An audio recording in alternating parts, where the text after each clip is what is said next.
bukan tentang jabatan atau kekuasaan, tapi tentang tanggung jawab dan keteladanan.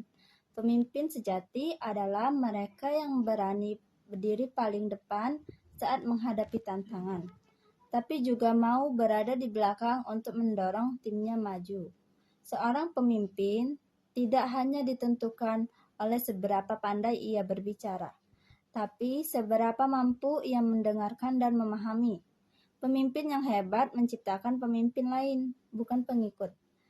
Karena kepemimpinan yang baik bukan tentang dikagumi, tapi tentang menginspirasi dan memberdayakan orang lain untuk tumbuh bersama.